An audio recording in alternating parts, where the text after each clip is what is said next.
दानव प्रेमी बंधुओं, जैन समाज की वरिष्ठतम साध्वी परम पूज्य गणिनी प्रमुख आर्यिका शिरोमणि श्री ज्ञानमती माताजी की 81वीं जन्म जयंती अर्थात अमृत महोत्सव का आयोजन दिगंबर जैन त्रिलोक शोध संस्थान जम्बूद्वीप हसनापुर द्वारा दिनांक 6 अक्टूबर से 10 अक्टूबर तक विविध आयोजनों के साथ राष्ट्रीय स्तर पर मनाया गया।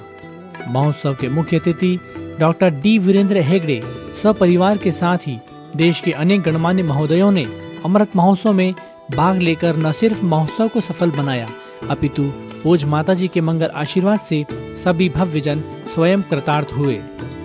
अमृत महोत्सव में 6 अक्टूबर को झंडारोहण, 7 अक्टूबर को गणिनी ज्ञानमती महापूजा, अधिवेशन एवं पुरस्कार तथा 8 अक्टूबर को शरद पूर्णिमा के शुभ अवसर पर महामस्तकाभिषेक, मंडल विधान, मुख्य विनयाञ्जलि सभा एवं सांस्कृतिक कार्यक्रमों का आयोजन हुआ। महोत्सव के इसी क्रम में दिनांक 9 व 10 अक्टूबर को श्री गौतम गणधर वाणी उद्बोधन शिविर का भव्य आयोजन हुआ, जिसमें देश के लगभग 200 विद्वानों ने भाग लेकर ज्ञान लाभ अर्जित किया। आइए देखते हैं इस भव्य महोत्सव की कतिपय झलकियां।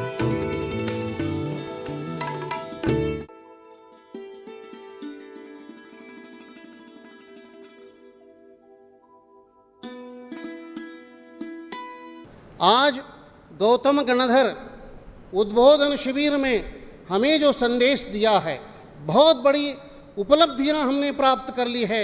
उनमें से एक उपलब्धि वो है, हमारे तीर्थंकर महावीर के पश्चात 3 केवली हुए हैं, केवली के पश्चात 5 श्रुत केवली हुए हैं।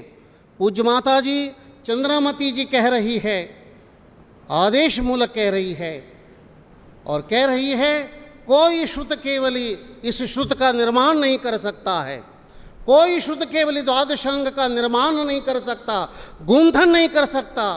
अगर कर सकता है तो गौतम गणधर ही कर सकते हैं और गणधर परमेष्ठी ही ग्रंथ के रचना में अग्रगणी हैं, अग्रण्य हैं। महानुभाव, एक प्रश्न आज मैंने समाधान प्राप्त कर लिया। मैं प्राकृत का छात्र होकर के मैं समाज में कहता था, क्या कहता था, संस्कृत भाषा का तो उगम समंतभद्र के काल में है। मैं कहता था तत्वार्थ सूत्र के समय में है और पहला सूत्र ग्रंथ जैनाचार्यों का संस्कृत में पहली बार आया है। लेकिन आज मुझे सीखने को मिला 700 उपभाषा 18 महाभाषा का उद्गम तीर्थंकर वाणी है और वीर भक्ति का निर्माण गौतम गणधर द्वारा संस्कृत भाषा में भगवान महावीर स्वामी के समय हुआ है। ये हमें सीखने को मिला है। आज एक सज्जन कह रहे थे महावीर स्वामी के पश्चात मंगलाचरण में गौतम स्वामी को याद करते हैं।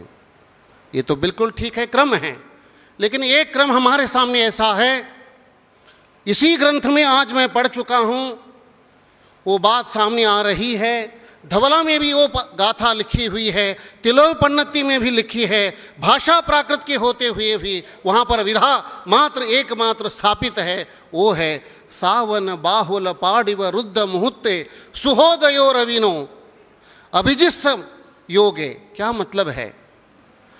वीर शासन जयंती का वही दिन है जिस दिन गौतम स्वामी का गणधर पद पर आसन होने का दिन है, तो हम वीर शासन दिन मनाते हैं।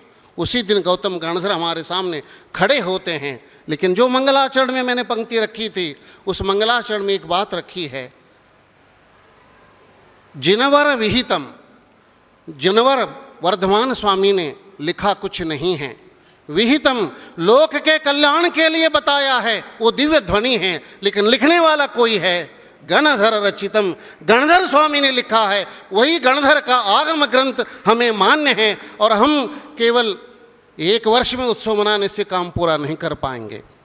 पूज्य माता जी को जब हम कल की सभा में देख रहे थे, 81 उम्र में जन्म उत्सव का कोई ख्याल नहीं है। वो कह रही है जैनागम में कोई विकार उत्पन्न करता है तो उसके लिए हमें लड़ना है।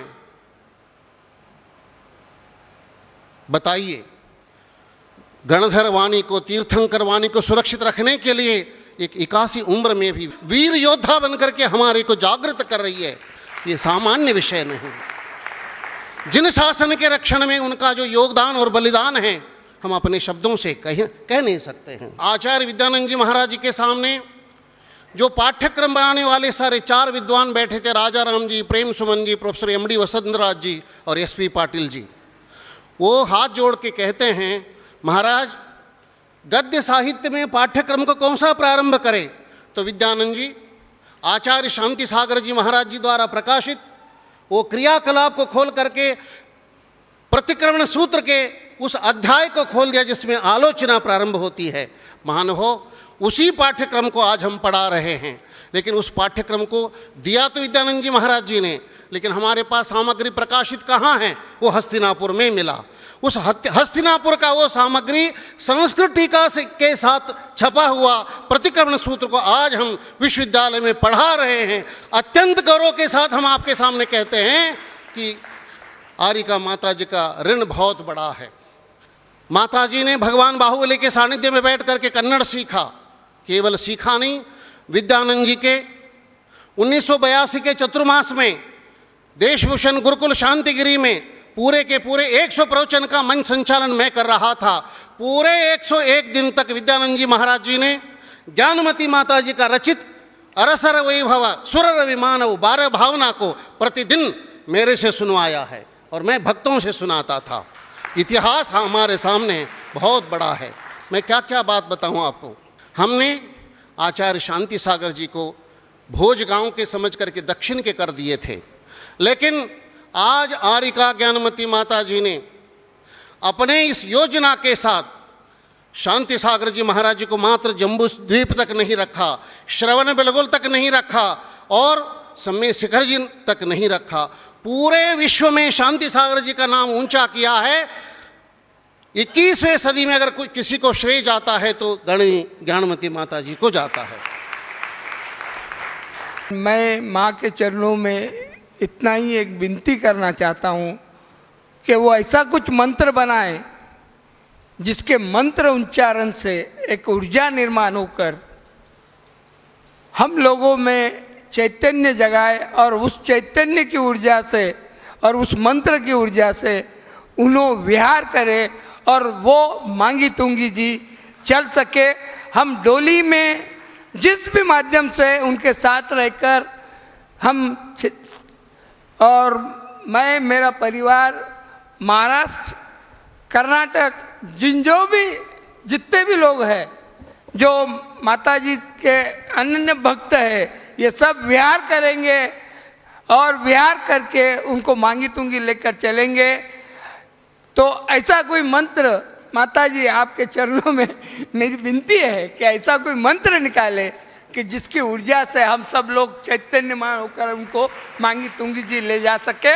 महाराष्ट्र की बात चल रही है और महाराष्ट्र में अभी मांगी तुंगी में ये पंचकल्याणी होने जा रहा है। विश्व की अभूत ऐसी प्रतिमा 108 फीट की जो बनने जा रही है। हमारे सब महाराष्ट्र की ये इच्छा है कि माता जी वहाँ आवे। आप सब लोगों को एक बात विशेष बता दूं, माता जी आने से ही जो वहाँ की प्रतिष्ठा अच्छी तरह संपन्न होगी। इतने लोगों की भक्ति, इतने लोग वहाँ जुड़ेंगे कि वहाँ जगह पैर रखने को नहीं मिलेगी। इतनी बड़ी तपस्या माता जी की और हमारे सब लोगों के लिए उनके आदर्श की है। इसलिए मैं पूरे महाराष्ट्र के तरफ से प्रार्थना करता हूँ कि भगवान 3 यहाँ जो है शांतिनाथ, कुंथुनाथ, अरनाथ, उनको इतनी शक्ति दे कि वे मांगी तुंगी चलने की क्षमता प्राप्त हो। कैसे भी क्यों न हो, मांगी तुंगी जरूर पधारे और मांगी तुंगी की प्रतिष्ठा उनके नेतृत्व में, उनके सानिध्य में, उनके रहते ही हो, यह हमारी प्रार्थना है। दूसरी बात, शिरडी में एक प्रोजेक्ट चल रहा है। माता जी ने अनेक प्रोजेक्ट किए हैं, अनेक तीर्थंकर भूमियों का, तीर्थंकर जन्मभूमियों का विकास किया है। उसमें शिरडी का भी नंबर है। आप सब लोग जानते हैं पूरे भारत से, विश्व से करीबन 5 करोड़ से 10 करोड़ लोग हर साल शिरडी में आते हैं और शिरडी में जितने लोग आएंगे उन लोगों को शिरडी का जो दर्शन होगा उसमें अपने जैन धर्म का ये दर्शन जो होगा वो केवल माता जी के इस सूझबूझ से ही होगा। मन को निरंतर तब लगाया था चरणों में, मन को निरंतर तब लगाया था चरणों में, अभी तक उसकी स्मृति शेष है मेरे मन में। कितने पावन कितने सुंदर ज्ञानमती जी के युगल चरण, रख दिया उस पर मस्तक, पाली उनकी शरण। कल माता जी का जन्मदिन था, आप सब लोगों ने और हमने भी वह नज़ारा देखा। कुंतुनाथ, अरहनाथ, शांतिनाथ मंदिर में प्रातःकाल जब उन तीनों प्रतिमाओं का पंचामृत महामस्तकाभिषेक संपन्न हुआ, उसके पश्चात जब माताजी ने वहाँ से प्रस्थान किया, तब मेघ ने बादल बरसाए और उन जलधाराओं ने माताजी के चरणों में सर्वप्रथम